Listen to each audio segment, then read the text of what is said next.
शादी के पहले से ही विभा को कपड़े धोने का बड़ा शौक था। कभी नल के नीचे तो कभी तालाब के पास। अरे मेरी नीली वाली लुंगी नहीं दिख रही है। विभा की अम्मा कहाँ रखी है लुंगी? अरे वो तो विभा ने परसों ही धोकर रखी थी आपकी अलमारी में, देखो वहीं होगी। वो ना मैंने आज धो दी, मुझे लगा कि गंदी हो गई होगी। अरे कैसे गंदी हो गई थी, उसे तो मैंने पहना भी नहीं। हे भगवान, इस लड़की के कपड़े धोने की आदत से परेशान हो गया हूँ मैं। जितना तो घर में राशन नहीं आता, उससे कहीं ज्यादा डिटर्जेंट पाउडर का खर्चा है।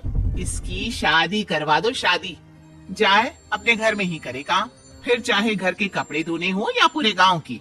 हाँ ठीक बोल रही हूँ, देखता हूँ मैं कोई लड़का। वो दिन भी आ जाता है जब विभा को देखने लड़के वाले आ जाते हैं। लड़की मुझे अच्छी लगी। होने वाली सास कहती है, बेटी अगर कुछ पूछना है तो पूछ लो। वैसे तो हमारी लड़की बहुत ही शर्मीली है, जो बोल दो वो मान लेती है, इसे क्या पूछना होगा। अरे कैसी बात कर रही हो माँ, मुझे इन लोगों के घर रहना है, सवाल तो कई है। हाँ हाँ बेटा पूछ लो ना, क्या पूछना है। आप लोगों के घर कपड़े कौन धोता है? सास का मुंह बन जाता है। देखो अगर तुम ये कहना चाहती हो कि तुम्हें कपड़े धोने नहीं आते तो सुन लो, कपड़े मैं ही धोती हूँ, लेकिन तुम्हारे आ जाने के बाद मैं रुमाल तक नहीं धोऊंगी। अरे चुप रहना भाग्यवान, बहू बेचारी घर आई नहीं, उसे डराना शुरू कर दिया। वो क्या है ना बिटिया, अभी तक तो ये कल्लू की माँ ही धोती थी, लेकिन अब तुम्हारे पापा तो दहेज में वॉशिंग मशीन देंगे ही।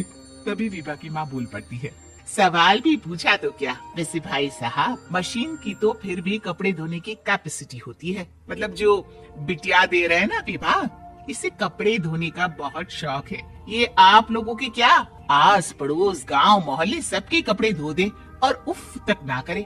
बाहर देखा नहीं आपने कितने कपड़े सूख रहे हैं, सब हमारी बिटिया ने ही तो धोए हैं। बस भी करो ना अम्मा, शर्म आ रही है इतनी तारीफ सुनकर।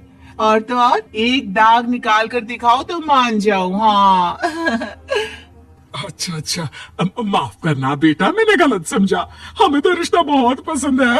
और ऐसे जुड़ जाता है रिश्ता कपड़े धोने का शौक रखने वाली विभा का। उसकी शादी हो जाती है कोयला फैक्ट्री में काम करने वाले कल्लू के साथ। शादी के बाद अचानक विभा चिल्लाती हुई सास के पास आती है, सासू माँ, अरे सासू माँ कहाँ है आप? ये तो धोखा है, धोखा दिया आप लोगों ने मुझे।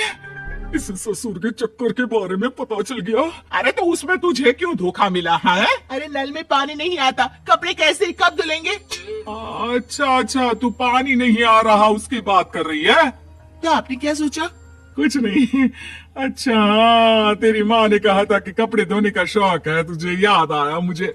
शौक शौक बोलकर कपड़े धोने वाले मेरे जुनून को कम ना आके सासू माँ, कपड़ा धोना मेरा गुरूर है। तभी पति भी वहाँ आ जाता है।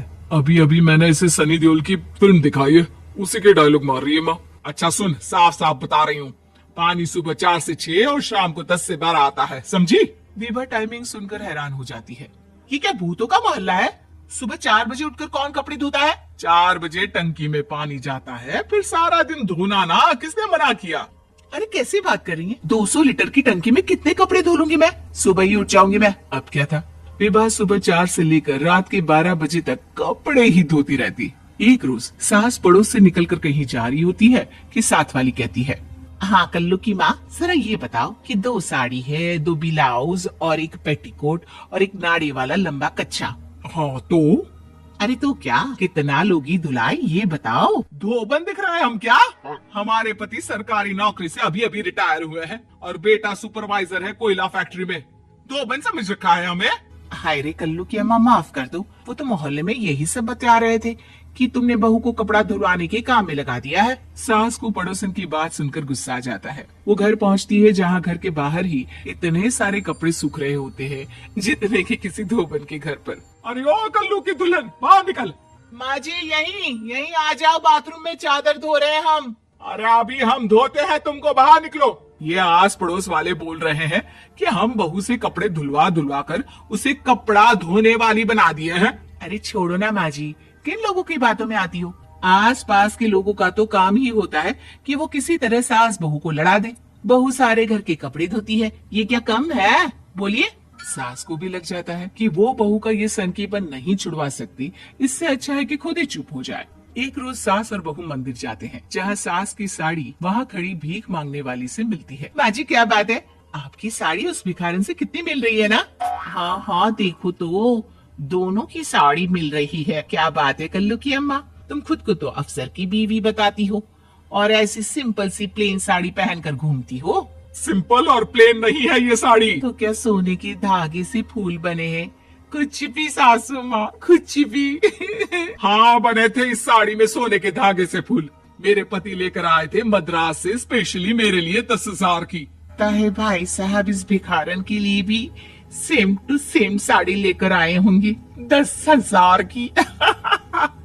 सास उस वक्त तो कुछ नहीं कहती, लेकिन बहू के साथ घर आती है और अलमारी से एल्बम निकाल कर लाती है। ये साड़ी देख रही है, ये वही साड़ी है जिसे मैंने अभी पहना था। इस साड़ी में ये जो चमकदार फूल दिख रहे हैं ना, ये सोने के धागों से काढ़े गए हैं। लेकिन तू लोकल वॉशिंग मशीन ब्रश से घिस घिस कर सारे फूलों को निकाल कर साड़ी प्लेन कर दी।